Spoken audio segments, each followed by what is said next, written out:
how much relief we can provide to the people who have some disease without using any medicine, without spending any money. We call this demedicalization. Unnecessarily, we have medicalized the society using tablet, injection, this and that. So my experience has been that nutrition, exercises, yoga, and physiotherapy, this does not involve much money. We can solve many problems. The list is endless. And I think finding and addressing nutrition issue through integrated approach, integrated solution is the best way. And I think this will be the thing of future. Whatever science progress is there in future, nutrition will remain basic. And in this context, I will just say that in India, we have a saying that Jaisa an, Vaisa man. It is not only disease, like food, like mind. Jaisa an, Vaisa man, that whatever we eat, we become that. And I will not go into detail of Ayurveda principle of nutrition. That much depends upon nutrition, and about this, I think a lot of things are being proved in Corona crisis also. That irrespective of the antiviral drugs, irrespective of the forthcoming vaccine, the main thing is the immunity that everybody says, and nutrition has a lot of role in that. Everybody is using some or other nutrition intervention, whether he is diseased or not during this crisis. And for whether we take this knee osteoarthritis, on which I have worked, polycystic ovarian disease, again on which I have been working, prolapse, urinary incontinence, or even menopause, the women health related issues, and obesity in general, blood pressure, diabetes, nutrition certainly has a role. And any patient of diabetes or hypertension, the standard advice is that before starting the medicine, at least 6 months should be given for lifestyle changes, of which nutrition has a major role. And I will end just whatever I want to say, that every region within India, northeast, southwest, every country, every part of the continent has its own kind of food material available, which is for thousands of years it has developed. So it is specific to the citizens or people of that area. And focus should be on utilizing that rather than going into the modern diet of refined food. And we are accustomed to use this kind of food, and to the extent possible, whatever natural way we can take that food, that is best for our health. And of course, since we are researcher, we have a tendency to prove that through evidence. What I'm trying to say is that it has been there in nature for thousands of years. But since we are scientists, we have a habit to, we don't believe anything unless we create evidence. So that be it. So all kind of scientists are here. So we create evidence, and ultimately I will say nothing new will emerge. The basic truth which has been there will only be reinforced by the research. The basic, let us go back to the basics and use whatever science we want to have to endorse that. And I think strongly, and we should propagate the good nutrition for maintenance and improvement of our health. Thank you. I think I wish success to this seminar. I feel and I hope that very good discussion will emerge out of that, and everybody will contribute constructively for this furthering the cause of science in nutrition and related issues. Thank you.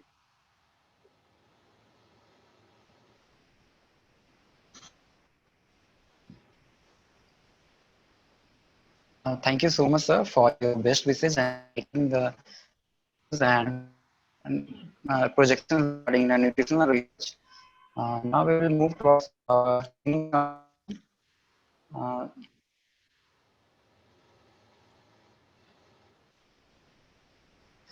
first speaker of today's session is Dr. Robert Paul Friedland. He is a Department of Neurology, University of Louisville, Kentucky, USA. He is a clinical and research neurologist affiliated with multiple hospitals focused on clinical and biological issues in disorders. He is the first to document patterns of abnormal brain metabolism using photon emission computed tomography. His team has discovered important Alzheimer's disease risk factor gene, SORAL1. He is also a visiting professor at Singa University of Medical Sciences, Japan. He has more than 200 scientific publications with over 14,000 citations to his credit. I am so honored, sir, to welcome you for today's event. Welcome, sir. Thank you. I'm pleased to join you from Louisville, Kentucky. If I could have my slides. Yes, sure. And I'm pleased to support the comments of Professor Singh. I do believe nutrition is an important part of the coronavirus response. And there are really two parts to coronavirus. One is not getting it, and the other one is not having a excessive immune response. And you'll hear in a few moments how immunity is influenced very much by nutrition through influences of nutrition on intestinal bacteria. So it turns out that we are all home to several billion organisms, perhaps 1 to 2 kilograms of living bacteria. And the bacteria we have, which is called the microbiota, includes also viruses and other organisms, but they live in the gut and they influence the immune system because they are an enormous threat to our existence, and we evolved with them and they evolved with us. Could I have the next slide, please? This is the best example of this is the cows, because cows cannot digest grass. Cows can only eat grass because the difficult metabolic work is done by the bacteria they have in the gut. Other examples of their importance is the fact that human milk contains oligosaccharides that cannot be digested by the baby, but is food for the baby's bacteria.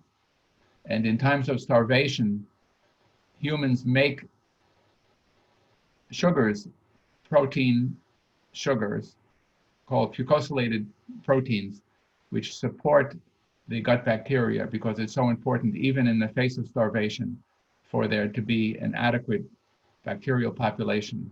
Next slide, please.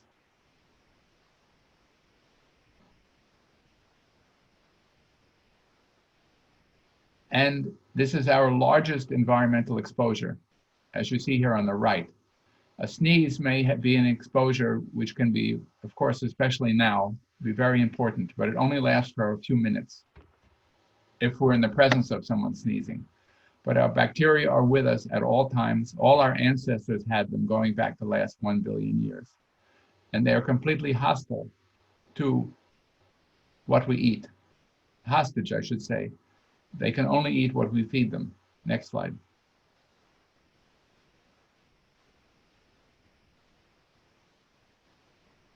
It is something like the airport. This is just an analogy. The passengers are like the bacteria in the gut, and the police are like the immune system. We have to tolerate each other. Tolerance in the airport is critical. You don't make jokes with the police. You don't try to hold their gun or tell them stupid jokes. Similarly, the bacteria we have in the gut are developed by evolution to not excite the immune system and to make us tolerate them.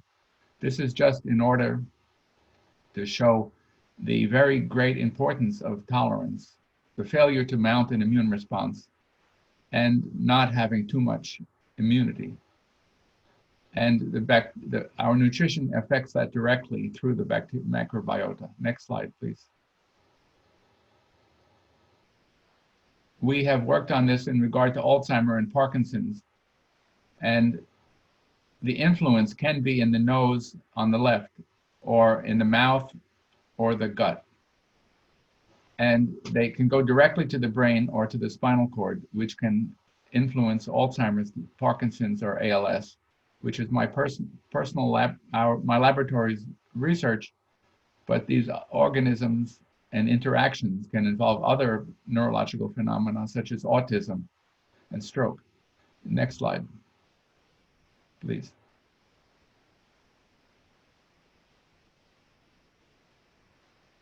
The combined bacteria DNA, the combined bacteria of all the organisms is called the metagenome or the microbiome, and the organisms themselves are the microbiota. Next slide, please.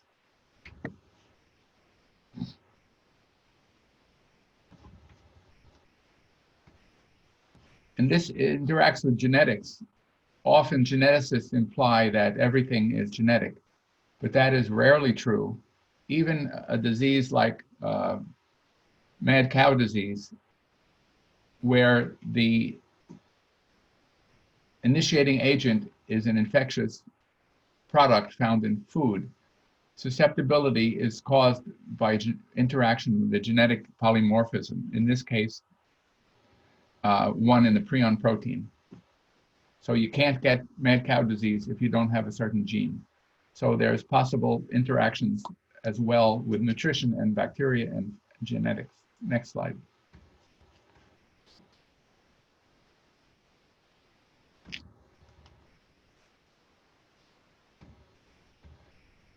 And the microbiota can involve COVID-19 because of the danger of having an excessive immune response. It turns out that anti-inflammatory Treg cells are made more in people who eat more fiber. I'll get to that in a moment, but it's a great oversimplification, but it's basically true. If you eat a lot of meat, you will have a relatively more inflammatory immune system in the body. And if you eat more fiber, and meat has no fiber, if you eat more fiber in fruit and vegetables, brown rice and whole grains, you have a more regulatory or anti-inflammatory immune system. And immunity is a component of Alzheimer's, Parkinson's, ALS, heart disease, cancer, and stroke, and certainly other things that I don't have time to mention. Next slide.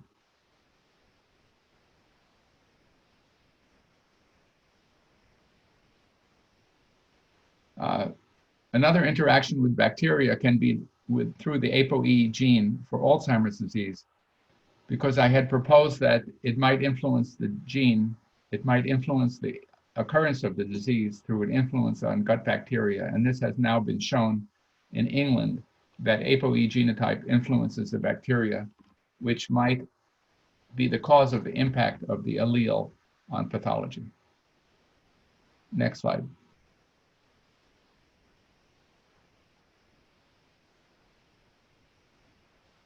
Diet is the main driver of microbiome variation. And I will give some recommendations. Next slide.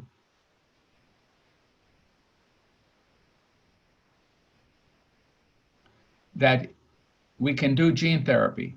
I say that this is gene therapy in the kitchen because it's hard to change the human genome. It is becoming possible, but it's still difficult. But the metagenome, which is about 99% of the genes that we have in our body, the bacterial genes, we can adjust them or change them through diet with as little as 2 weeks, which can have consequences for inflammation, oxidative toxicity, and cancer, and perhaps a whole range of diseases. Next slide.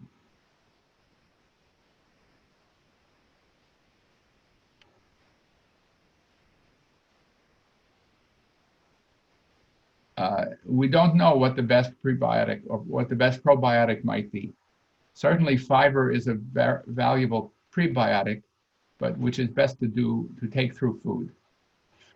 And yogurt has bacteria which are probably beneficial.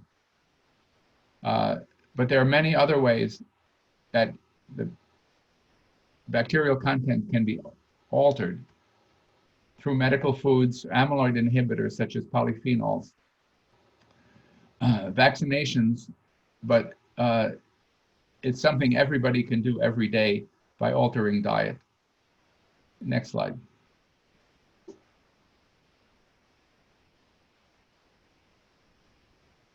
Next.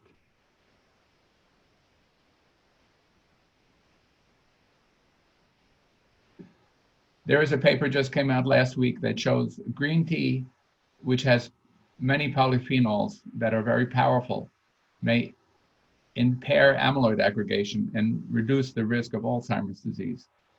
And here, there's an opportunity for a medication to work on the gut without entering into the brain or without entry into the blood. Next slide, please.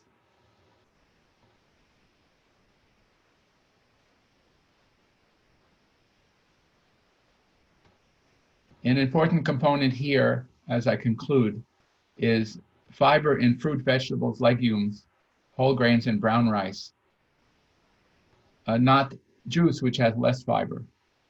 And it's good to avoid saturated fat, sugar, salt, obesity, excessive alcohol, or white bread, which does not mean you can't eat any of these things. It's just, it's not good to have an excessive amount of salt or sugar. And to follow up a comment, component of important remarks of Professor Singh, who preceded me, it's possible interventions can be made that not only don't cost anything, but they actually save money. So at least in some time, brown rice can be cheaper than white rice, although it's rather complicated now. I don't know if that's true in the United States. But brown rice has maybe 5 to 10 times more fiber than white rice. A great improvement in worldwide health would happen if people stopped drinking Coke or Pepsi. So there's a dietary intervention that wouldn't cost any money and would actually save several $billion. Next slide, please. So in conclusion, just consider the difference here between a typical American or a typical Indian meal. If this is a 16-ounce steak on the left, it has no fiber whatsoever. There's fiber on the right in the various vegetables and, of course, the dals and different beans. One cup of cooked kidney beans have about 10 grams of fiber, which is a lot. The other component I want to illustrate here is the great diversity of a vegetarian Indian meal shown on the right, compared to the American meal, which has one item. So we want to have a diverse bacterial population, which requires a diverse diet. And our ancestors who have been studied through work on hunter-gatherer populations that still exist today, turn out to have an extraordinarily high intake of fiber and a high amount of diversity in their gut bacteria as well as in their diet. And it's believed that this is the lifestyle in which humans existed for several tens of thousands of years, that our genes are adapted for our life with this kind of a diet, not the kind of diet which you see on the left in this slide. And thank you very much for your attention. I will be very pleased to answer questions. Thank you so much, sir, for explaining about the role of various nutritional components in regulating the gut microbiota and highlighting about the nutrition and physical activity importance in reducing the various neurodegenerative disorders, and explaining about the significance of Indian diet in context of the gut microbiota and gut bacteria. Thank you so much, sir, for your time. And now we will move to our next speaker.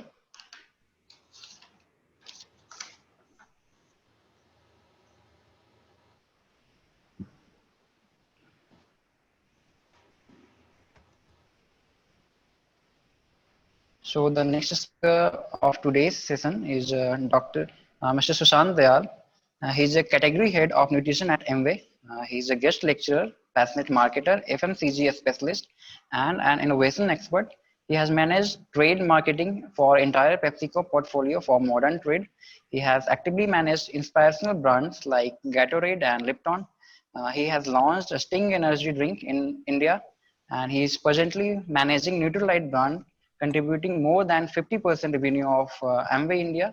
And he has also supervised and managed sales team leading to high growth among some of the reputed companies like Motorola, Tata, and PepsiCo. Welcome, sir, to today's event. Hi, good morning, everyone. Can you hear and see me?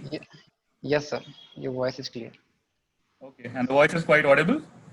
Yes, sir. Awesome. So, hi, so thanks for the wonderful introduction. So today I'm going to talk about nutraceuticals in health management and precision nutrition. So, this is Savitesh. Savitesh, do you have the slides, or can I share it from my end? Sir, if you wish, you can share it from your end also. Would be great if you can enable my Yes, sir. screen share.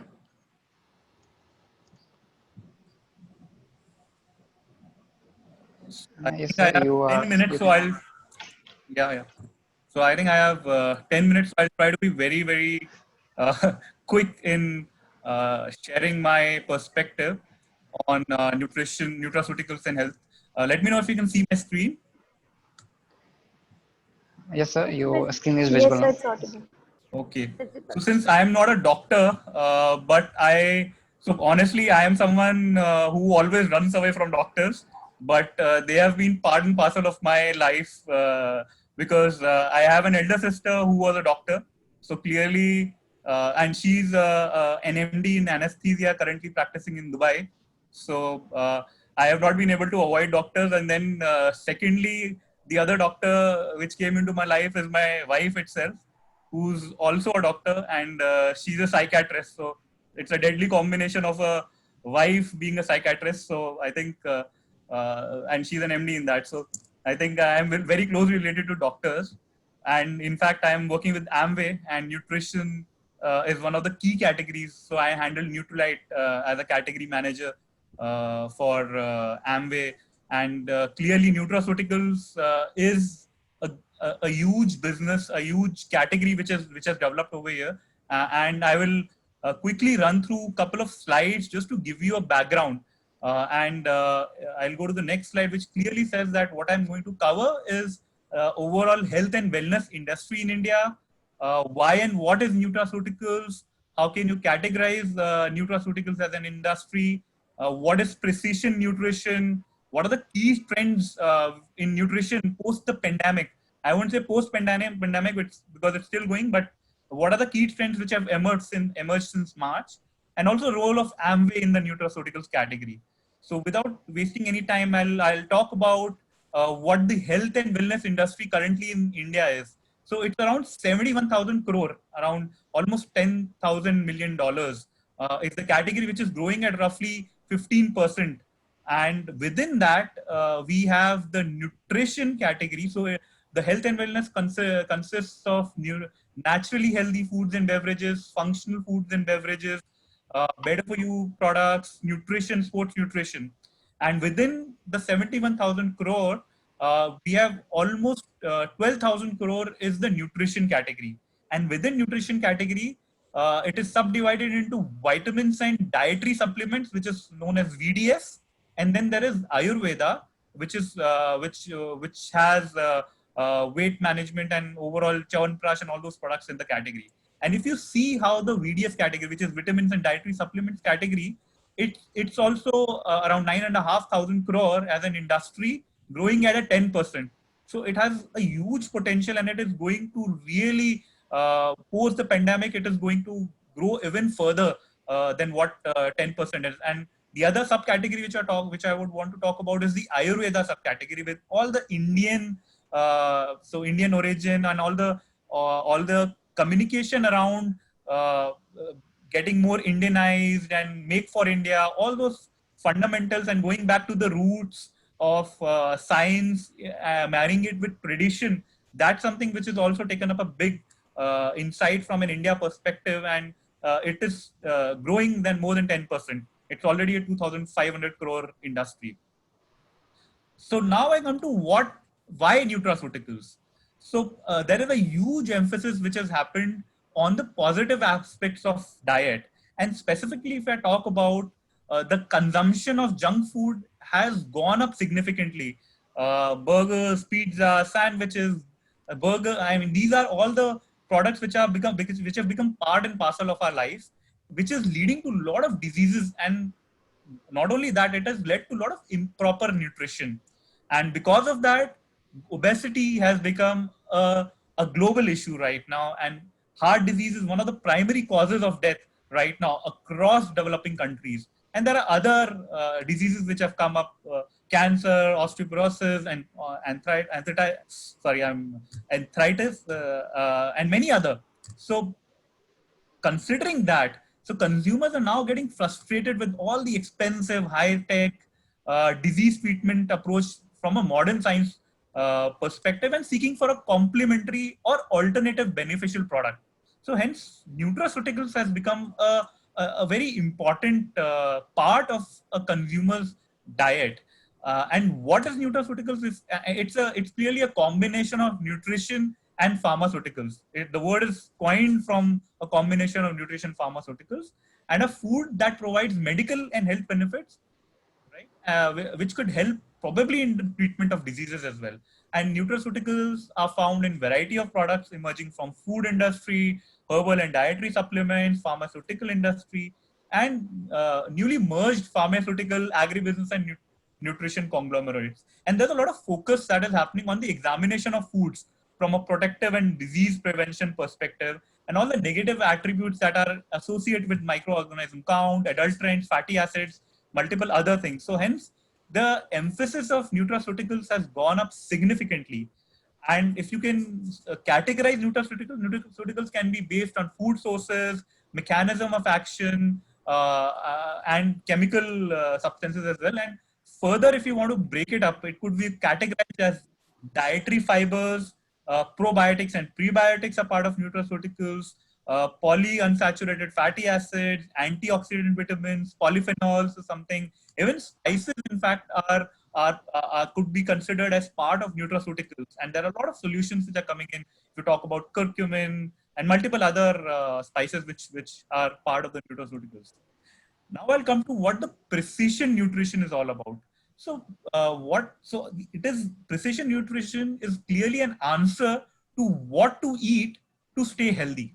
So that's the clear or the answer to what all you should have. And what is precision nutrition is because there is a lot of the modern view is that food and medicine there is a substantial shift that is happening in nutrition research, which offers multi-dimensional and dynamic nutrition recommendation.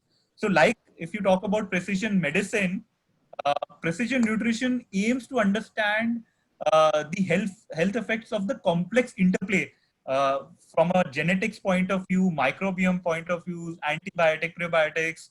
Not only that, it also looks at the environment and physical activity in terms of how economically you are working, what is the social characteristics, what is the behavioral characteristics. So it is about understanding the contribution and interrelationships amongst all these factors, and how it is, and giving targeted nutrition to really have a diverse, there is a diverse individuals, and in fact in the diverse world, hence the term of precision nutrition. So what to have to stay healthy. And that is where nutraceuticals or the products within nutraceuticals become very handy and really adds into whatever nutrition you're having. So from a daily diet point of view, precision nutrition helps in understanding what to eat to ensure that you are healthy. That's about precision nutrition. And if I now talk about what are the key trends that are happening in nutrition, so a big trend which has happened post the pandemic is that people are looking at preventive solutions. So earlier people used, obviously now also people look up to doctors to provide preventive and curative solutions, but people were looking at going to the hospitals earlier. But because of the lockdown and all the virus issues that coronavirus issues that has come up, people are looking at solutions at home. They are moving towards more preventive approaches rather than going to the hospital and actually getting themselves cured. So as a result of that, people are looking for solutions, and immunity has become a big buzzword. And if there's a Google study which happened, which clearly stated that the search for immunity has gone up by almost 500%. So that is a big shift, and people are searching for immunity solutions, and hence there is a need for supplementation which has gone up with a heightened awareness for a stronger immunity related product, and also products around nutrition. So, and Anway itself, so my business, which is Nutrilite via nutrition, was contributing to roughly around 50% of the business for Amway. Dynamic. The contribution has gone up to almost 65%. So there is a clear shift in the consumer mindset as well, and people are preferring to look at products around nutrition, around immunity.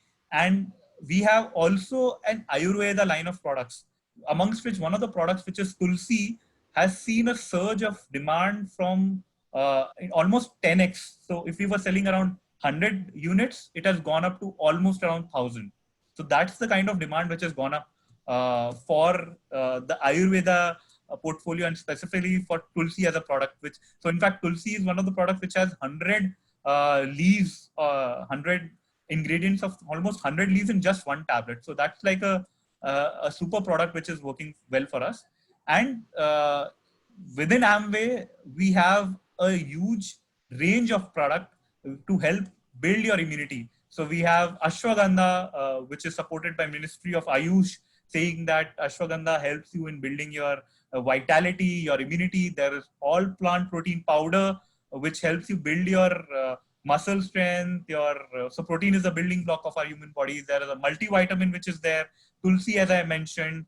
There is vitamin C. Vitamin C is a clear correlated to your immunity. So it's a clear product. We have a respiratory health product and a echinacea product as well. So overall, we are there to provide solutions, and definitely you being a doctor, you can obviously go through the website and figure out, also look at, so we do follow very strong standards in terms of what goes into the ingredients.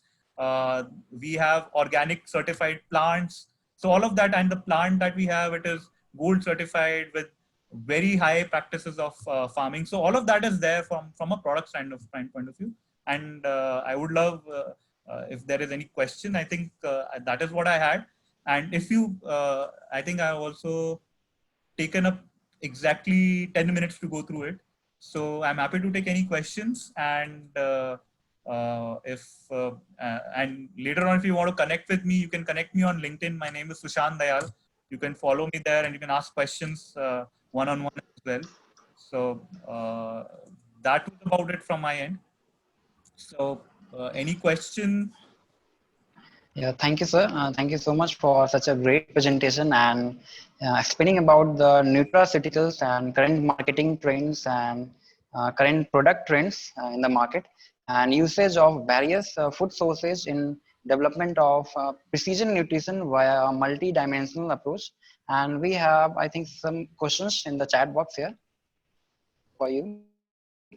I'll just have a look at the chat. So there is a question from There's a question from Shruti Balpure. Okay, can you suggest nutrition supplements for post-pandemic? Can anyone take this supplements? So post-pandemic, as I said, so immunity is one of the key. So within our portfolio, if I would want to suggest, and so we really recommend products like protein, multivitamin, calcium, and omega.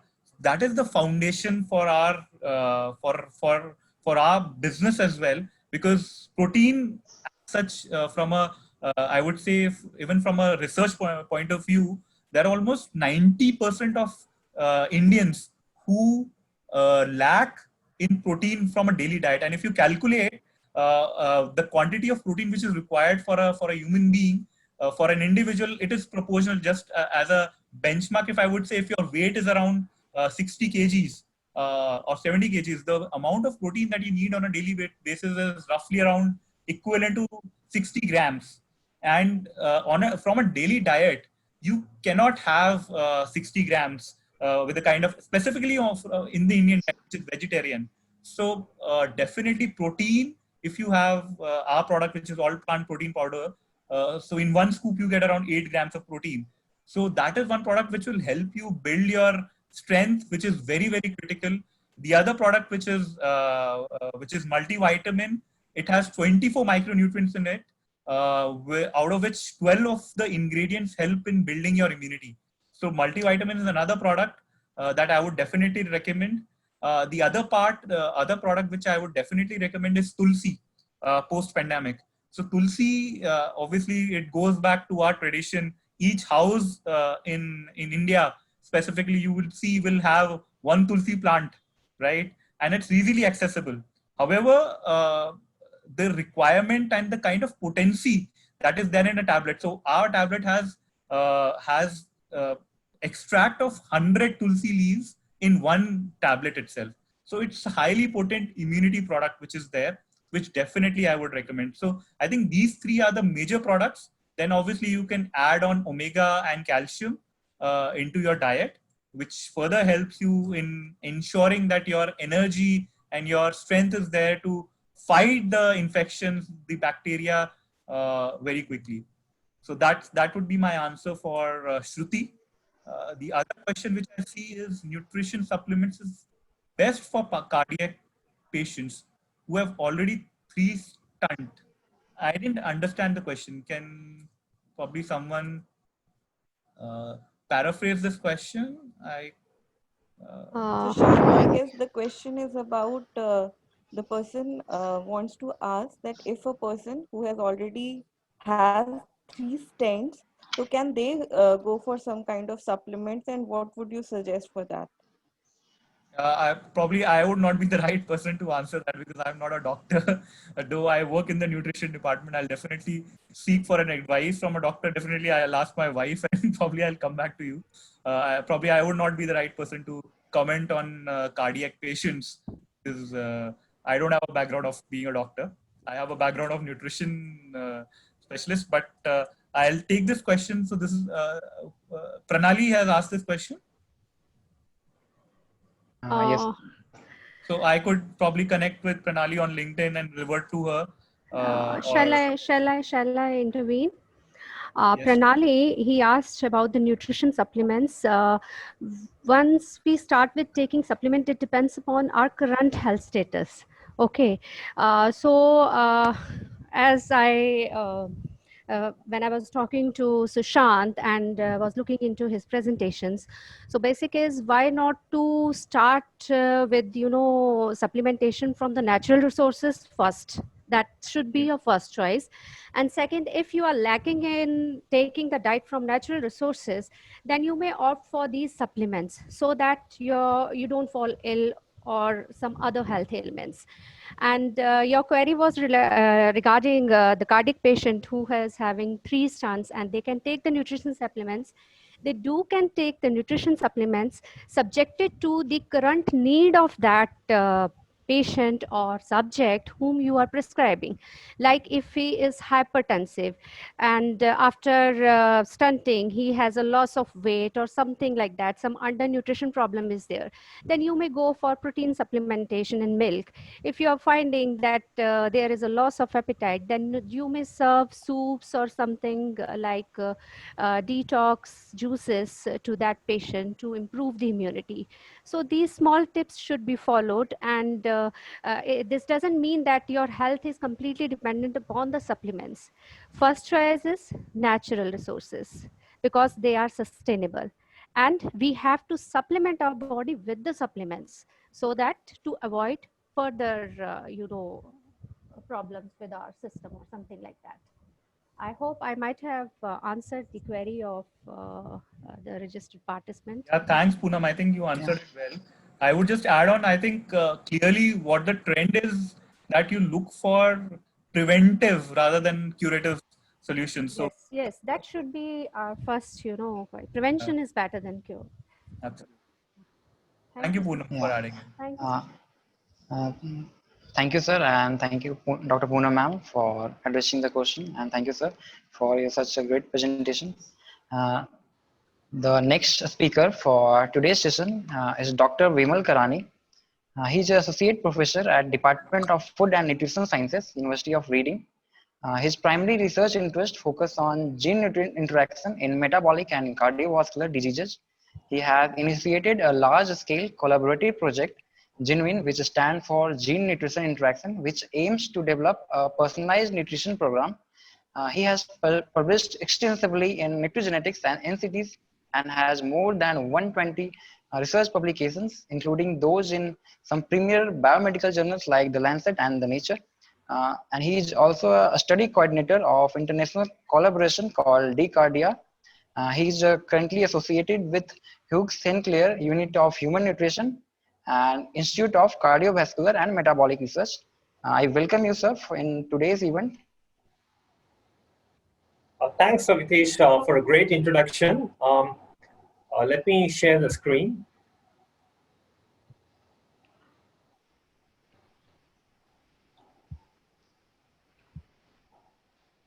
Are you able to see the screen?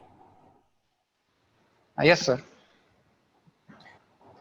Okay, so a very good morning to everyone, and thank you all so much for joining this session. So I'm going to talk about like how nutrigenetics findings can be translated to personalized nutrition. So to begin with, what is nutrigenetics and what is nutrigenomics? Nutrigenetics refers to the study of the impact of the DNA sequence variations on chronic disease outcomes in response to a particular diet.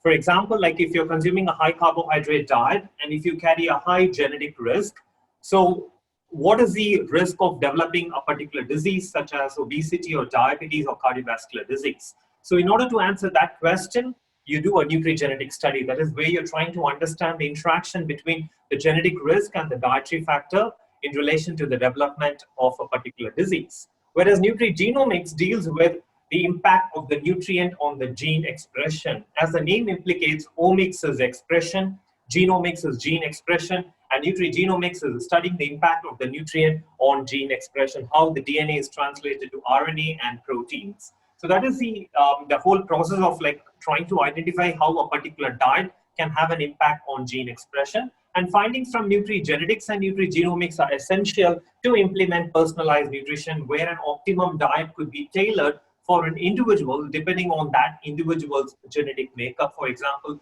if I carry a high genetic risk, what is the kind of diet I should consume? So given the restriction on the time limit, I'm going to focus mainly on nutrigenetics, which is more about the gene-diet interactions. So as part of the gene-diet interaction studies, I'm focusing on the developed countries and developing countries.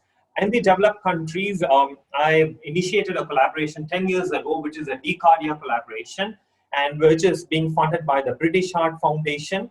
And it has got more than 100,000 individuals and data from various parts of the US, UK, and various European countries. And we have got access to the UK Biobank, which has got 500,000 individuals. And with data on consortia-based studies, we have a sample size of nearly about 1.9 million individuals, and these are some of the publications from the DCardia collaboration. So coming to the lower middle income countries, I initiated a collaboration called as the GeneWin collaboration. GeneWin stands for the gene-nutrient interaction, and the main objective of this collaboration is to implement nutrigenetic studies in lower middle income countries, looking at all the contrasting ethnic groups, and these are some of the publications. So I'm going to focus on some of the interesting nutrigenetic studies which I've implemented for the first time in various parts of the lower middle income countries. So just showing you the example of the study that I've done in the Asian Indian population, which was done in 2,000 people from the South India. So here we found a very interesting interaction between the genetic risk and the carbohydrate intake. And as you all know, carbohydrate is a main source of energy, especially for the Asian Indian population. So on the x-axis, you find the tertiles of carbohydrate. On the y-axis, you find the risk of obesity. And the red bar are people who carry a high genetic risk. And you can see that individuals consuming high amounts of carbohydrate, that is more than 500 grams of carbohydrate per day, and carrying a high genetic risk, they have 2.46 times increased risk of obesity. So which means that if you're a South Indian and consuming high amounts of carbohydrate and carrying high genetic risk, then you have an increased genetic risk of 2.46 times for developing obesity. And as you know, the South Indian diet is quite rich in carbohydrate, whether it's spicy food or it's sugary food, the carbohydrate content is pretty high. And coming to the first nutrigenetic study in the Asian Sri Lankan population, again, the Sri Lankans consume a diet which is more similar to the South Indian population. Of course, it's quite rich in carbohydrate, and we did find an interaction with the carbohydrate intake. So on the x-axis, you find the totals of carbohydrate intake. On the y-axis, you find the waist-to-hip ratio, which is an indicator of central obesity. And the red bar is high genetic risk, and the white bar with the dots, it's a low genetic risk. And you can see that individuals consuming high amounts of carbohydrate-rich foods and carrying a high genetic risk, they have significantly higher levels of waist-to-hip ratio. So of course, the Sri Lankan diet is almost the same in terms of the nutrient composition, but just the way they eat and consume the food is quite different, and the way they cook is kind of little different from the South Indian population. So it would be more interesting to examine the way they cook and the amount of nutrients that are being consumed by these group of ethnic people. And the third study is the first nutrigenetic study in the Southeast Asian population. Here we looked at a very unique community, which is a Minangkabau community in one of the Indonesian islands. And this Minangkabau community is the world's largest matrilineal community. And here we found a very significant interaction with the protein intake. So on the x-axis, you find the tertiles of protein intake. On the y-axis, you find the waist circumference. And the red bar is a high genetic risk, and the white bar is a low genetic risk. And if you focus on people consuming low amounts of protein-rich foods, you'd be surprised to know that people who have a very high genetic risk, they are likely to have higher waist circumference. But what we observed was these high genetic risk people, by consuming a low protein diet, they were able to overcome the genetic risk of becoming centrally obese. So suggesting that a healthy lifestyle can overcome the genetic risk of obesity or central obesity. And as you know, the Indonesians, they do consume significant amount of animal protein. And this particular Minangkabau community, they consume a very unique recipe, which is called as the rendang, beef rendang. And they do consume significant amount of animal protein. And if you look at the high protein consumers, they do consume about like more than 140 grams of protein per day, whereas the normal dietary recommendations for this Indonesian population is only around 60 to 65 grams of protein per day. So protein is definitely healthy, but anything in excess can have a negative impact on health outcomes.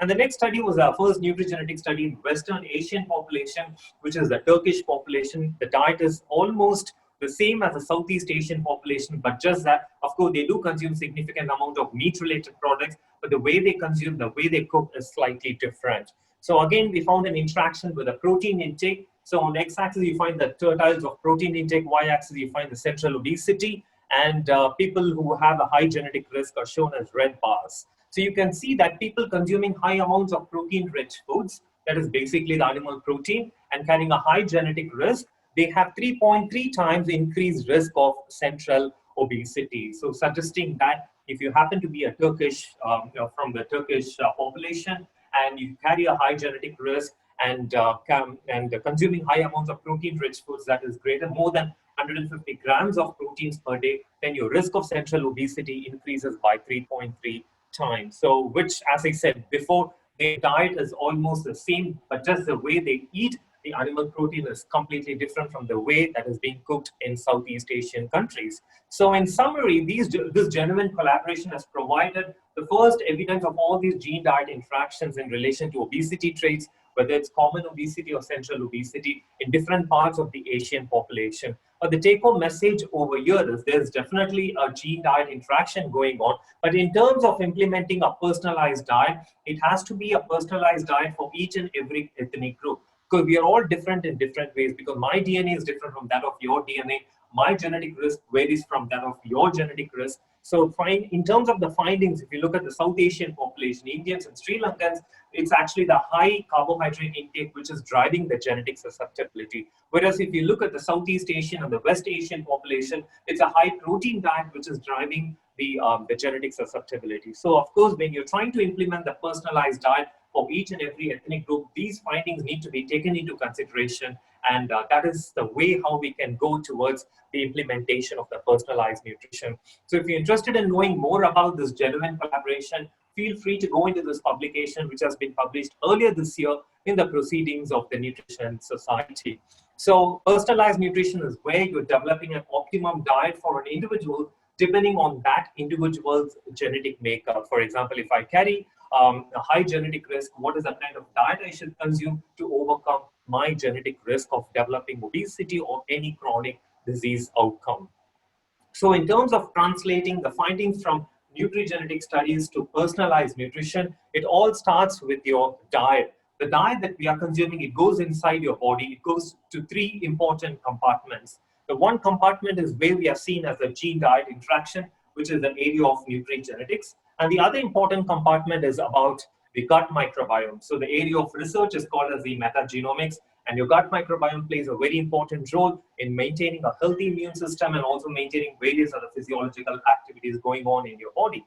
And the third important compartment is where your diet can interact with the metabolites, and that area of research is the nutrimetabolomics, and which is another upcoming areas of research. So the diet that is being consumed, it goes into all these three compartments, and these compartments are working in parallel. So which means that if you're trying to implement personalized nutrition, it has to be looked as a three-way interaction, as a metagenome hyperbolome diet interaction, and studying that interaction and understanding the molecular basis of that interaction is the one that's going to determine the implementation of the personalized nutrition or developing personalized functional products or developing personalized functional food. So we need to look at it as a holistic approach, more towards going towards the level of precision nutrition for defining the nutritional phenotype and looking at implementing a personalized diet with a clinical application. So from nutrigenetics to food industry, a lot of nutrigenetic studies are being carried out. That is like carrying out the gene-diet interaction, gene physical activity interaction. So the next step would be carrying out the genomics, looking at the gene expression levels in response to a particular diet and understanding the protein expression in response to a particular diet and looking at the metabolite expression. The levels of metabolites vary from one person to another and whether that is forming the molecular basis of the health and the disease. And of course, not to forget the gut microbiome analysis, that is a metagenomics research. So you need to look at it as a holistic approach in terms of implementing personalized nutrition. So in line with this, I would like to thank all the genuine collaborators and all the funding organizations which have supported my work. And finally, thank you all so much for listening to my talk. And if you have any questions, you can drop me an email at v.karani@reading.ac.uk. And I'm available on Facebook, LinkedIn, Instagram, and Twitter as Bimal Karani. And thank you so much, and happy to take any questions. Thank you, sir, for an outlook on the current status of nutrigenetics and nutrigenomics research, and for providing solutions about current challenges and issues pertaining to the nutrigenetic research and ways to how we can develop personalized nutrition. As Dr. Sushant Dayal sir have also mentioned that there is a requirement of multi-dimensional approach for precision nutrition. So your result is a clear indication that there is possibility that we can develop precision nutrition using the nutrigenetics approach. So I would like to welcome if any of have questions here. There is no questions, I think. So thank you, sir, for your time. Thank you very much.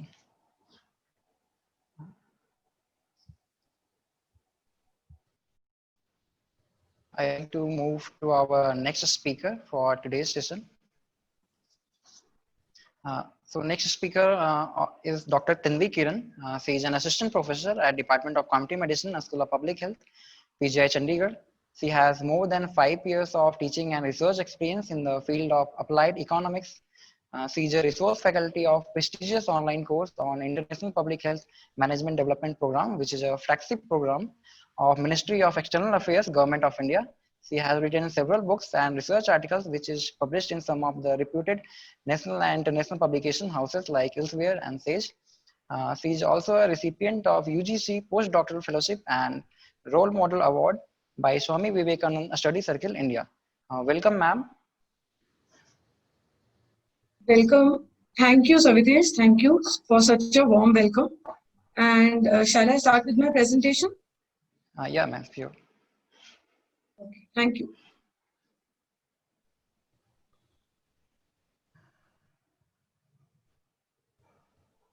Good morning, everyone. So the topic of my today's presentation is food projections, a basic econometric approach. To begin with, let me throw some light on the concept of econometrics, because in the title I have used a concept called econometric approach. By econometrics, I mean an applied branch of economics, which is a combination of mathematics, statistics, and economic theory. I shall be applying. Savitesh, can you see the PPT? Yes, ma'am, it is visible. Okay. So I shall be applying the basic and the most simple method of econometrics, involving a simple regression model to predict and forecast the future food production values. Now, taking into account the diversity of the audience and the participants, I have tried to keep the PPT very simple, and I've also incorporated certain learning outcomes, which I expect the participants should take away at the end of my presentation. So the basic learning objectives of my presentation is to make the participants understand the concept of forecasting, making future projections, and in the end it will be followed by a mock exercises using a basic econometric method. That is, I will be using a simple regression technique to forecast food production values. We all are aware of the concept of food security as defined by United Nations Committee on World Food Security in November 2009, which basically means that, I'm just quoting the verbatim, all people at all times have physical, social, and economic access to sufficient, safe, and nutritious food that meets their food preferences and dietary needs for an active and healthy life. As we all are aware that, COVID pandemic has sparked not only a health crisis, but also an economic crisis which poses a serious threat to food security situation, specifically in the poorer, lower income countries. Over the coming decades, there has been change in the climate, growing global population. India is the second most populous country after China. There has been rising food prices, and COVID has, created certain uncertain impacts on food security situations. Primarily, there are 4 themes on food security: food utilization, food availability, food affordability, and food quality. I will be focusing on the food availability component and how to project future, how to predict and forecast future food production values. Food availability is a situation where all people have sufficient quantities of food available to them on consistent basis, on sustainable basis. And there are 4 sub-themes of food availability. That is, one is the food production. The other one is this transport and distribution of food so that it can reach to the nook and corners of the population. The third is the storage and the processing of food. And the last component is food trade. In case of any imbalance in demand and supply situation, we can always import and export the food grains. I wish to focus on the food production component of the food availability.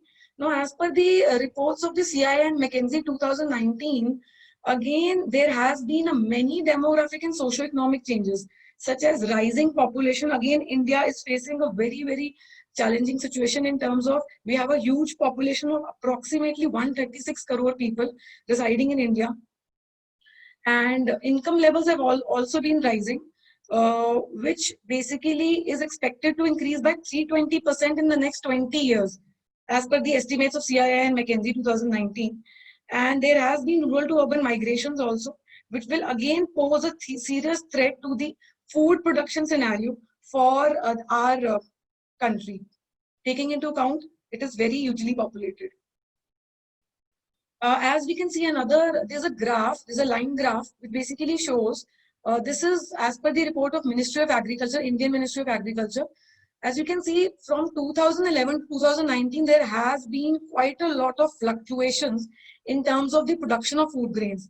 So the production of food grains in the year 2011 was 245 million tons approximately, which actually has witnessed a lot of fluctuation in the intervening years in 2015 and 16. Again, we have shown, it has shown a marginal rise to 275 and 284 and reaching 291.95 million tons in the year 2019. But having said that, there has been a lot of fluctuation. And there's another report by Ministry of Agriculture towards the right side, which basically shows that the per capita net availability of food grains is also showing a decline if we compare the year 2013 with 2018-19.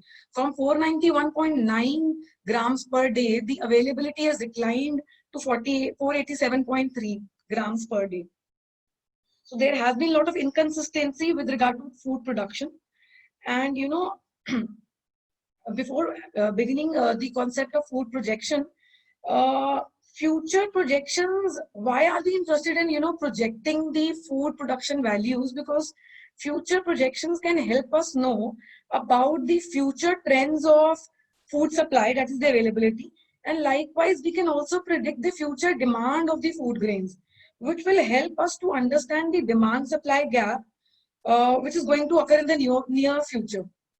Now, understanding demand supply gap is very important for any country in order to be prepared for any kind of contingent situations, such as COVID pandemic, which we are facing right now, which are also adversely affecting the food production in the Indian context.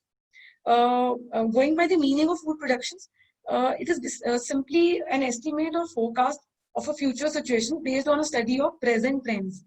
Projections are conditional statements about future. There is an element of judgment plus any projection technique. In my presentation, in the present case, I will be applying a simple, very basic regression model to forecast the future food production values. Excuse me, ma'am. Sorry to interrupt you. Can you you, please Savitesh. turn on the slideshow mode? It is. So the slideshow is not okay. I'll just let me do it again. Can you now see the slideshow? Can you see the screen, Savitesh? Can you please turn on the slideshow mode from the bottom? Okay, so you want me to? Okay, actually there's a technical problem. That is why it does not go up and down. I can't scroll up and down. That is why I did not turn on the slideshow. Though I can just magnify the. Yes, ma'am. It is visible. Is it okay? Yes, ma'am. It's visible. Is it okay? So there's a technical problem. I can't scroll up and down. I don't know why. So that is why I was not okay. So let me continue with food projections. So I will be now focusing on a basic econometric approach. Like I've already explained you the concept of econometrics. It is again, I wish to again emphasize that econometrics is nothing but a combination of mathematics, statistics, and economic theory. So I would be focusing on a basic econometric approach based on simple regression equation. There are three things which I like to focus here. One is the simple regression equation, y is equal to alpha plus beta time. Do not get afraid or there's no need to panic. People sometimes, participants sometimes get panicked that this is a statistical approach, mathematical approach. How are we going to use it in our daily lives? It is a very, very simple approach. I'm going to put all the hard work to explain you this equation. So let's focus on equation number one, that is simple linear regression equation. Y is equal to alpha plus beta time. Y is nothing but a dependent variable. Y in this case is the food production values or the food supply which we want to estimate. And alpha and beta are the regression coefficients and time is our independent variable. What we are trying to focus is that this is a graphical representation of the simple regression equation. On the y-axis, we have the food production values. On the x-axis, we have time. Basically, if you see on the left side of this slide, you can see here that slope is being referred to as the impact or the effect size. It is nothing. It basically tells you, it is very simple. It basically tells you how much change in the food supply or the food production values is going to occur due to 1 unit change in time, 1 unit change in x. So basically, if you look at this regression equation here, y refers to the food production values. It only tells you that how much the food production is going to increase or decrease dependent on x, which is time. So with increased passage of time, with increasing passage of time, with every increase in time period, say from 2011 to 2012, 13, 14, and so on, how much change in the food production values is going to occur. So going to the previous slide again, There are two important things more which are left. First is this simple regression equation, which I have explained you graphically. Second is that we will go, basically an econometrician applies the simple method of least squares, which of course is beyond the scope of today's presentation. I'm not here to show you how we have derived the formula.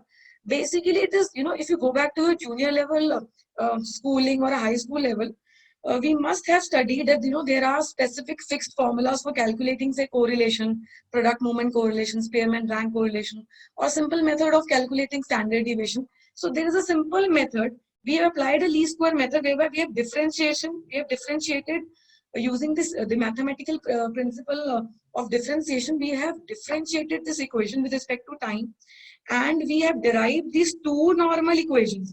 Your key focus is to understand first the simple regression equation, the meaning of y and t. Y is nothing, again I'm repeating, food production values, or simply speaking, food supply values, and time is nothing but the independent variable.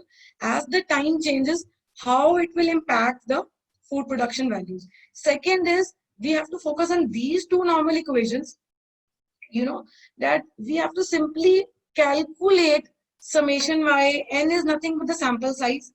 A and B are the regression coefficients, and summation x. I will just show you a mock exercise as how to calculate the values of two normal equations. But before that, again, I'm going to repeat it once more. First is we have to focus on this equation. Second is the two normal equations, the simple formula.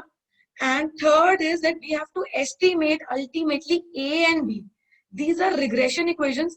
I have explained you here in this graphical pictorial representation that we have to estimate the slope, how much the production values, the food values, the food supply values are going to change with 1 unit change in time period. And alpha values, that irrespective of the time variable, still there would be some minimum level of food production values.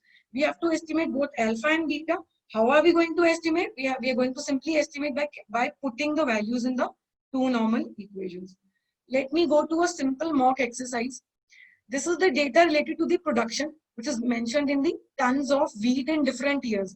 Estimating, the idea is to estimate the production for the year 2019. This is a hypothetical data.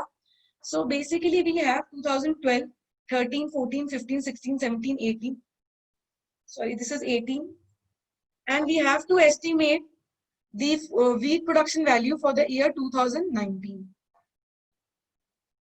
What we will do is, as per the formula shown you in the earlier slide, this is the two normal equation. We will simply calculate. These are the values which I have just shown you, 2012, 13, 14. These are the values which are already known to us, the production values. We have to take 2011 as the base year. This is a simple funda. We basically take the preceding year, the year of reference. And from this year, we start calculating the deviation.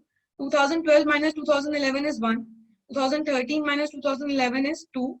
So basically we take deviations from the year 2011 and so on. 2014 minus 2011 is 3. So on, we will basically calculate 1, 2, 3, 4, 5, 6, 7. And we have to basically make projections and predictions for the year 2019. So ultimately, for the 8th year, we will be making the projections. But in order to calculate the two normal equations, we have to calculate summation y. Summation y is nothing but simply add these values to get summation y. Simply add these values to get summation x. Simply multiply x and y. 128 into 1 is 128. 133 into 2 is 266. 135 into 3 is 405. So on. Calculate the sum of these values as summation xy. Calculate the x square. 1 into 1 is 1. 2 into 2 is 4, and so on. Calculate the summation of these values to get summation x square. Ultimately, we will be using these values to be put in these two normal equations, which I already discussed with you.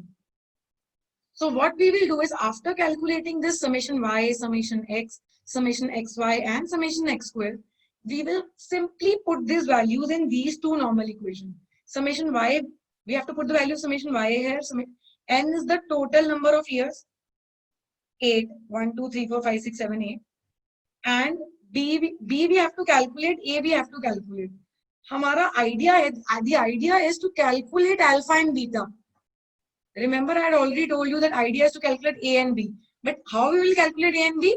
By using these two normal equations, the formula. So again, coming back to this, I'm going a bit slow now. We already know these values 1090, 28, xy, summation xy, summation x square. Put these values in the two equations, two normal equation, equation 1, equation 2. Now we clearly see that after putting the values, we, again in our junior high, in the high school, we've already studied that how to solve two normal equations simultaneously. It is very easy. You just have to find a common factor. So we basically 8 into 7 is 56 and 28 into 2 is 56. So by using a common factor approach, multiplying equation 1 by 2 and equation 2 by 7, we basically come to this equations, two set of equations, whereby we can now actually subtract or cancel out this 56A so that we can actually find out the value of B.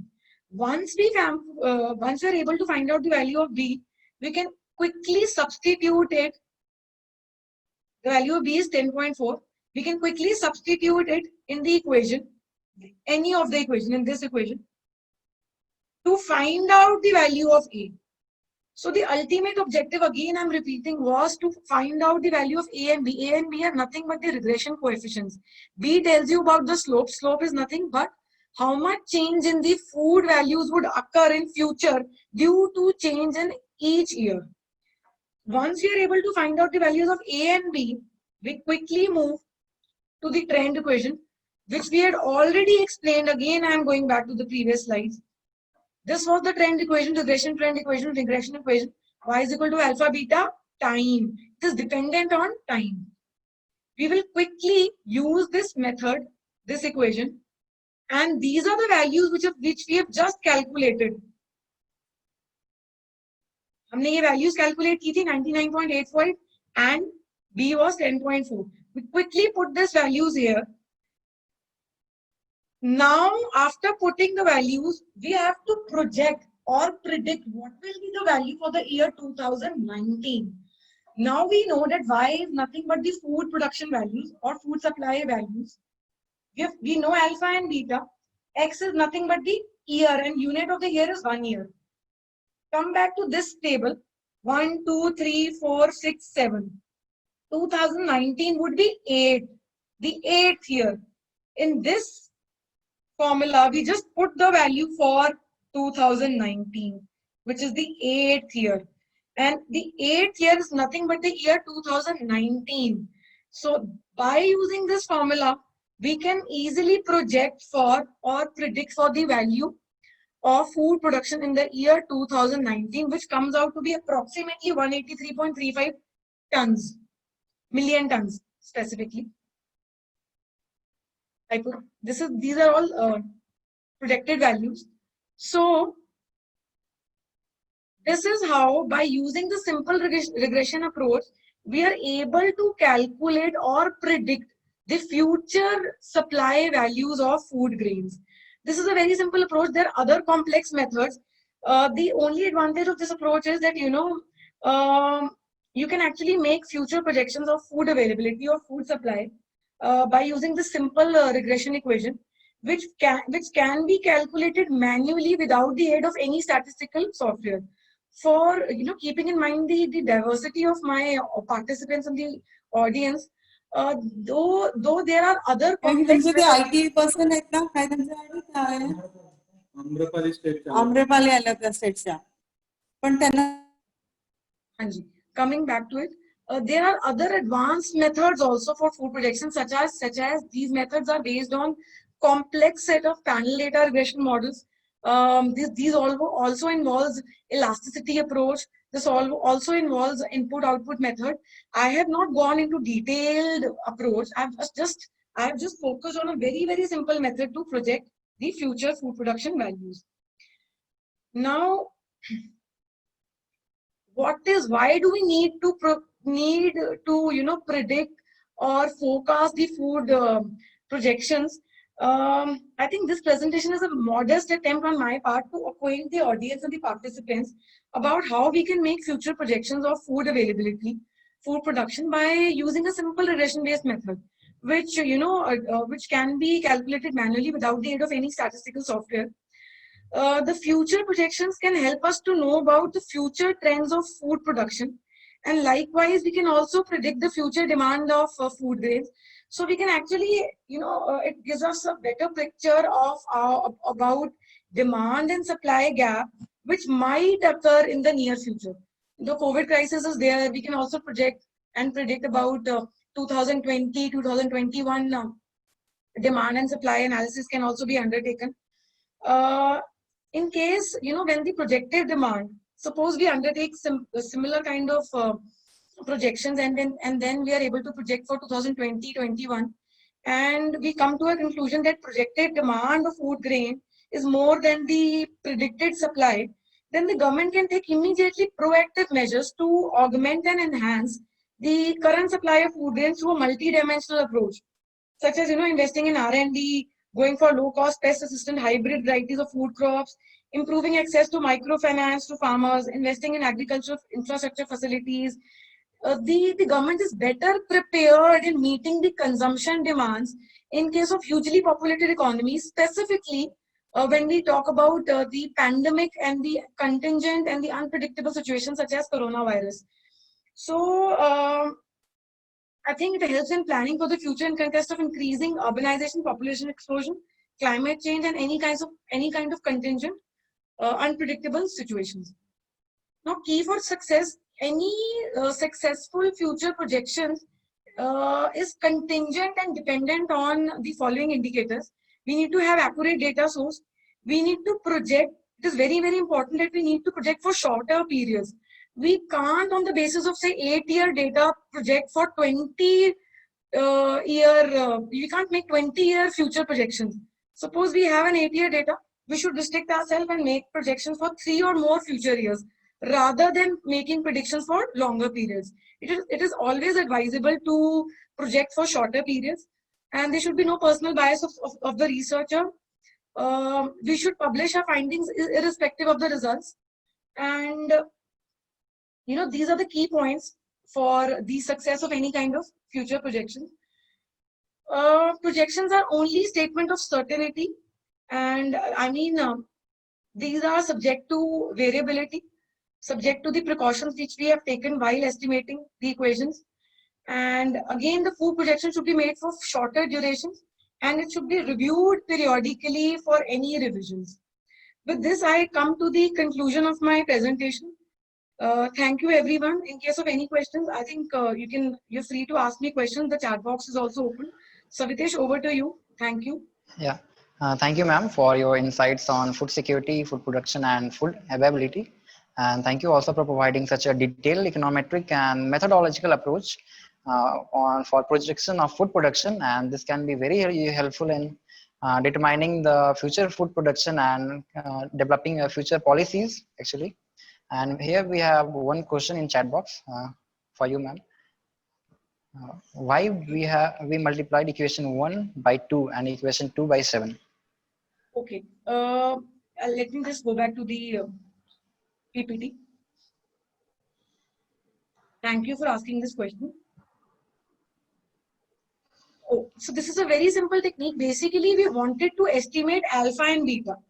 Now, in order to estimate alpha and beta, we have to make certain adjustment whereby we can cancel out either A here or cancel out B. We can do the reverse for B also. We can identify a common factor, and we can actually multiply 28 by 140 and 140 by 28 to reach out a point whereby we can cancel B, so that at least we can actually estimate A. Now, coming back to your question, why did we multiply equation 1 by 2? Because we wanted to make this common, so that we can cancel it out and we can estimate only B. We want to estimate both A and B. If we wish to estimate both A and B, first we need to make certain kind of adjustments in the equation whereby we can estimate B and then we can estimate A. We can also do vice versa. We can also multiply 28 by 140 or identify a common factor. or multiply 140 by 28 so that we can cancel this out and estimate A directly, right? So your question is that why did we multiply? Because we wanted to have this cancelled out so that we can estimate beta, and after estimating beta, we can put this value in any of the equation to calculate A. Ultimately, we have to calculate A and B. A and B are nothing but regression coefficients. Once we are able to calculate regression coefficients, we can make projections and predictions for any time period which we wish to project. Any other question?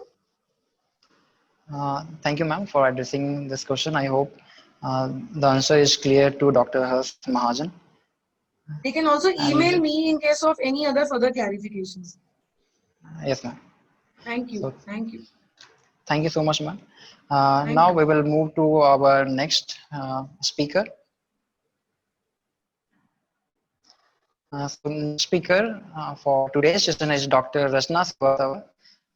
She is a woman scientist at Department of Community Medicine and School of Public Health, PGI Chandigarh. She is working in the field of nutrition since last 10 years. Her field of expertise is therapeutic nutrition, maternal and child health. She has worked as a research scientist in ICMR, NIDRI and school health assessment projects. She is a recipient of JRF and a Women Scientist Fellowship, and she is a regular speaker at various schools and colleges. She is a lifetime member of Indian Dietetic Association. Welcome, ma'am, to today's event. Thank you so much, Savitesh. Yes. Good afternoon, everyone. First of all, I would like to wish all of you a very happy Poshan Ma, and I would like to uh, show my gratitude to my mentor, Dr. Poonam Khanna, for giving me this opportunity to speak on such a prestigious platform. Thank you so much, ma'am. Whenever we talk about future, the first thing which comes to our mind is new technology we are surrounded with. Be it a food processor at our home, or power steering in automobiles, or robotic surgeries, or our Mangalyaan, everywhere the job has been made easier with the help of technology. Nutrition is not aloof. Digital solutions are there for nutritional issues as well. So today we'll discuss a bit about digital solutions to nutritional issues. It's been a while since technological platforms are there in the field of nutrition to address everything. But during this time, during COVID-19, these are more relevant. This pandemic has accelerated adoption and innovation in digital health. Today, most of the time, we are consulting telemedicine. If we are ill, if we don't want to visit hospitals because doctors are busy treating our COVID patients, then we have many digital health apps which can help us in staying fit physically as well as mentally. So with digital becoming the new norm in past few months, it is time to realign strategies and reach the right people to support them. Why do we need to go digital?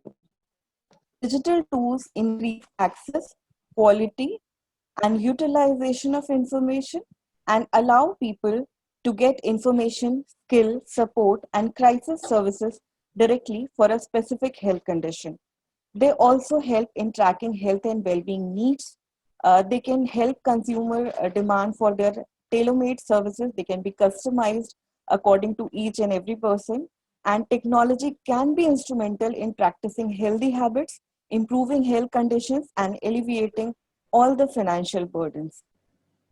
So what are the various digital nutrition platforms we have today? First, we have virtual nutritionists. Now nutritionists are just a call away, or you just need to go on your laptop or your PC and click on a website, and there you are. Nutritionists are there to help you. They provide nutrition counseling services as well as analytics You can just give your height, weight, and different anthropometric measurement, and on the basis of that, they can calculate your BMI, what is your real BMI and what it should be, and various other health measurements. Then we have wearables and cell phone technologies. Nutrition technology utilizes wearable and cell phone technologies for collection and transmittal of biometric data. And you can also record your dietary intake and calculate it. Then we have various applications. These applications actually connect people with virtual nutritionists or nutrition information in form of blogs, videos, articles, recipes, etc. And when you feed your personal data there, you can get personalized recommendation for your health. Then we have food scanners available. You can just carry them, and when you buy a product, you can just scan the barcodes, and your application will give you the list of ingredients and whatever the nutritional information it has. Till date, these scanners only scan homogeneous food, but researchers are hoping to eventually scan more complex type of food, such as pizzas, etc. So when we talk about nutrition and problems associated with nutrition, we can broadly classify them into two. One is undernutrition and next is overnutrition. So coming to undernutrition first, we have mobile phone technologies. These are helping in disseminating information rapidly to many people at once. These information can be tailor-made, practical, and content-specific. These can provide meal planners and recipes also. Then there is provision of sending SMS and voice-based messages for advisories. And mobile technology can actually be used, especially in this social distancing era, to connect with people in isolated communities, to provide them with information and skills to assess, protect, and improve the health of their children. So first technology is Child Growth Monitor. Government of India along with Wealth Hunger is developing this. This is a cloud-based smartphone app which can scan children and instantly detect malnutrition. Earlier, what is the procedure right now? The Anganwadi workers, they go door to door, they do the anthropometric measurement, then they actually observe children for various deficiency diseases. But with the help of this monitor, a 3D picture infrared sensor is there in the phone, and it will capture the 3D measurement with height, weight, body volume, head circumference, mid upper arm circumference, everything. And this captured data will be loaded into Microsoft Azure, where nutritionists and IT specialists will scan this and come up with actual nutritional status of the child. Next, we have a health phone. It is Government of India initiative. The motto is, the more educated a mother is, the less likely her child is to die. Behind every preventable child death, there is a disempowered mother, there is an ignorant mother. So to address this, there are multiple Poshan videos which will address issues and status of women, care of pregnant women and children under 2, information regarding breastfeeding and importance of balanced diet, health, and nutritional care practices. Currently, this application is available in 18 Indian languages. Next, we have the Skillkari service. In this, pregnant females and young mothers, mothers with children till 1 year can register their mobile numbers on this number. And what you get in return is 72 audio message. That means a person need not to be well educated. The videos will be there. You can see them, you can listen to them and help your children and plan their nutritional intake and everything accordingly. These calls are made over a critical period of time where most death occur from second trimester of pregnancy until the child is 1 year. That is complete 72 weeks. Till date, 5.28 crore audio messages have been sent on various topics, and these calls are currently available in 5 languages: Hindi, Bihari, Oriya, Assamese, and Bengali.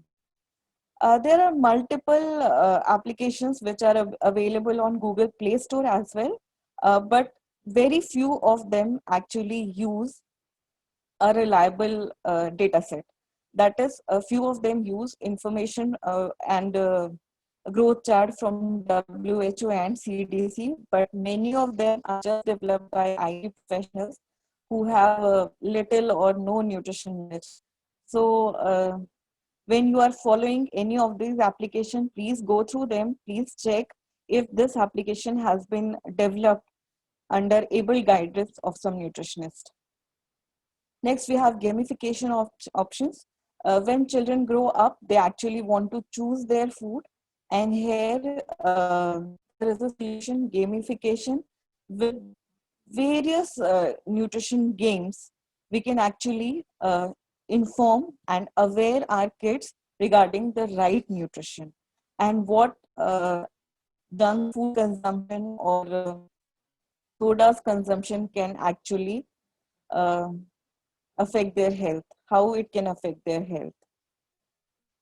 For monitoring and evaluation on national level also, we have this ICDS CAS, a digital platform. Earlier, our Anganwadi workers used to make registers, and it was difficult to monitor the status of children, the nutritional status of the children uh, on a convergent place. So now they are just entering their data in different sections. They are doing the growth monitoring, they are doing the counseling and everything through this application only.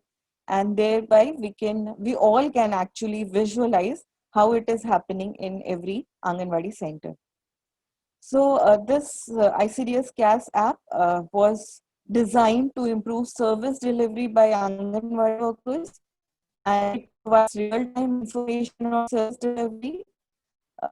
As I said, it actually helps in auto generation of ICDS registers, which were earlier compiled manually, and it has inbuilt counseling aids. So it is not like a Anganwadi worker is going somewhere and she's clueless about what what kind of counseling she should provide a mother whose child is anemic or is suffering from vitamin A deficiency.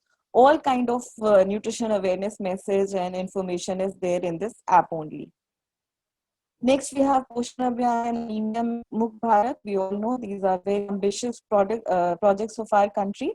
They are maintaining actually dashboards and all the information right from procuring medicines, iron folic acid tablets from the place till delivering them. Everything can be put up on the dashboard and everybody can look at it. And researchers can actually plan their studies by looking into the problems of area-specific problems in Anemia Mukt Bharat as well as Poshan Abhiyan. Then in PGI, under able guidance of Dr. Poonam Khanna, we are developing this Suposhan app as well, which will be catering to needs of under 5 children, their nutritional needs actually, and it will make mothers aware regarding how they would take care of nutritional needs of their children. Next section, we come to overnutrition or obesity and non-communicable diseases. We all know how overnutrition is actually taking all of us in its grip. We have as many overnutrition people in our country as we have undernourished people. So digital health technology can also help us all in fighting obesity. We have wearable sensors, we have gamification, we have educational support as well as counseling, which can help us in challenging journey of weight loss. So first we have nutrition apps. Various apps are there. They track your diet, they track your calorie intake, they count calories for you, they track your water intake, steps, workout and everything, and can actually help and generate specified meal planners for you so that you can follow them and gain your good health as soon as possible. Then we have fitness trackers. These are actually wearable devices. They count your steps. Like if you customize them that you want to walk 15,000 steps in a day, They will keep on blinking unless you finish your target, and thus help you in planning physical activity sessions. They also help in monitoring rate and BP monitoring and counting calories, etc. Then we have sleep trackers. We all know for a good health, sleep is uh, as necessary as good food or physical activity. So we have sleep trackers. They can actually, you can put them on. There are smart watches. There are Bluetooth enabled bracelets and bedside monitors. They record your sleep pattern, and if you get to know that you are restless most of the while, like we can see in the graph, so you can actually plan and work for it and get counseling for it to get better sleep and improve your health.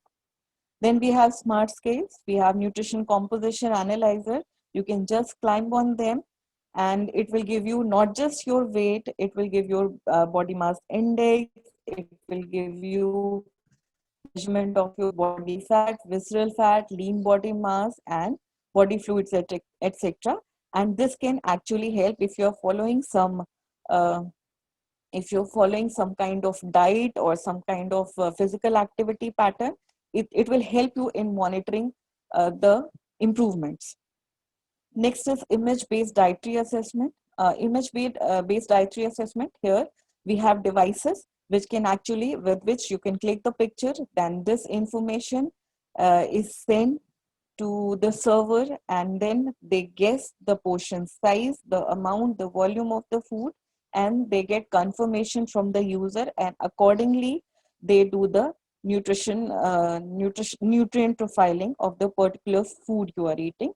It is also helpful when you are following a certain kind of diet. It can help you in following it, and it can tell you when you are, eating at some restaurant or somewhere, that whether you should eat this food or not. As we are talking about digital platform, in PGI, we have Yoga Scholars PGMR. It's a Facebook page where yoga exercises are streamed every day, and people can actually follow them to keep up their health physically as well as mentally. So what these digital platforms gives us? Conclusively, they inform us about health risk, health behaviors, and available resources. Then they train us through various medias that the model of desired behaviors, what we need to follow for good health. They help us in monitoring behavior in real time.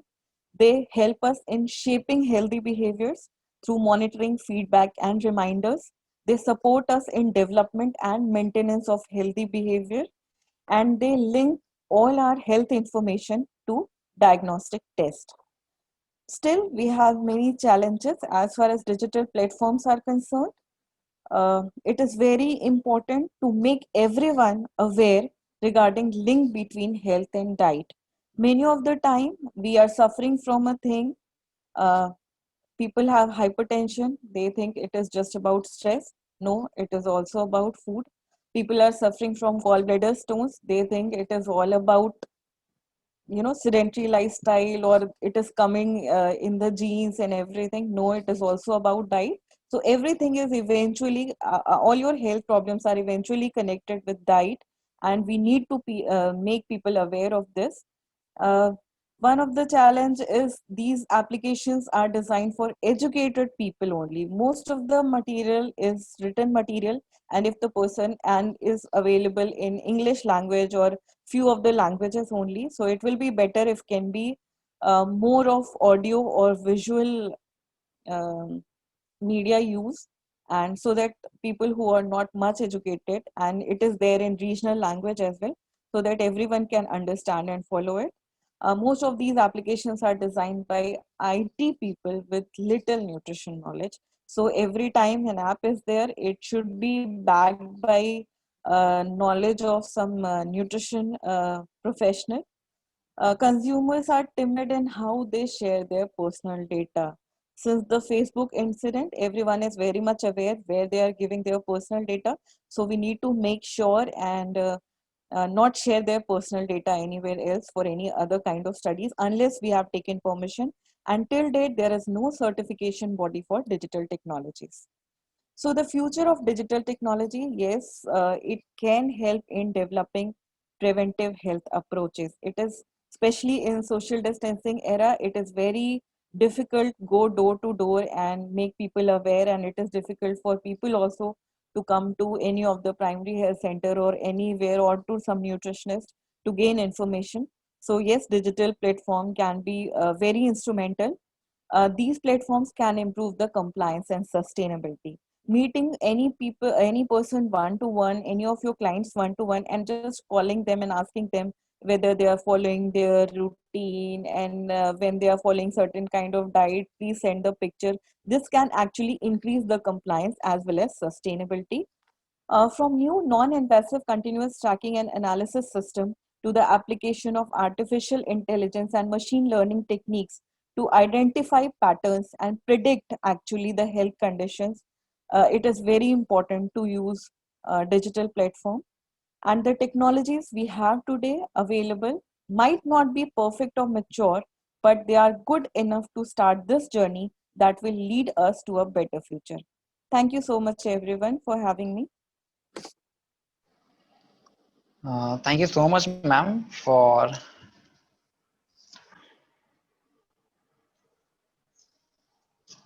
thank you so much, ma'am, for highlighting about the mobile phone apps and recent technology related to nutrition growth, nutrition monitoring, NCDs, and physical activities. These apps will surely help us in gathering and collecting data in current pandemic situations, and also help us to monitor the various parameters related to the nutrition and growth. Uh, Thank you so much, ma'am. There is also a question for you in the chat box. How we can operate these games, asked by Anjali Devi. Anjali, these gaming applications are there in Google Play Store. You can actually download them, and it is not necessary that you download them from there. You can actually ask your kids when they are playing other mobile games. In place of it, they can use these nutrition games and enrich themselves. Also, you can play small games at home, like you can just use stars whenever your kid is doing some healthy habits. You can just put up a chart near his or her study table and give a star whenever your kid is doing something which is healthy. So this can also be done, but yes, you can download these gamification applications from Google Play Store. Thank you so much. Thank you, ma'am, for addressing the question. And now I would, there is another question for you. Is there any app to check nutritional status of older adults? Dr. Parimala, till date, I am not aware of any such application. But yes, this is a great insight. We can actually think of developing application for nutritional status of older adults. Thank you so much. Thank you, ma'am. Now I would like to invite Dr. Poonam Khanna to deliver a vote of thanks for today's session. Welcome, ma'am. Thank you, Savitesh. And I'm here to deliver vote of thanks to all of you. First of all, I'm thankful to Director Sir, Dr. Jagat Ram, for providing us institutional facilities for organizing this event. I'm thankful to Dr. Amarjeet, Dr. Arun Kumar Agarwal for their timely mentorship. And valuable thanks to Dr. Robert for sparing his precious time at 1:30 a.m. EST. He was there for us in the midnight to share his views with us. So I am heartily thankful to him, and thankful to young academicians and scientists, Dr. Vimal Karani and Dr. Tanvi for being with us, and Mr. Sushant for providing us insights about the nutraceuticals, Dr. Rachna for updating us about the digital nutrition that is the need of our. Everybody is, using AI, MLs and all, so we should do something different for an explosion in this portion, And I'm thankful to National Health Mission, Haryana, IAM BSS, NSI chapter Chandigarh, Chandigarh chapter, IDA, NSI, IDA Chandigarh chapter, And I am grateful to all the delegates. Ideally, I used to say participants. Today, I will, call them delegates because we are in a conference and we are celebrating series in this Poshan Ma. So this is really a great initiative taken by all of us. You are also the part of our team, I will say. So I have no words for my gratitude towards all the participants. And I am thankful to the producers and director of this event.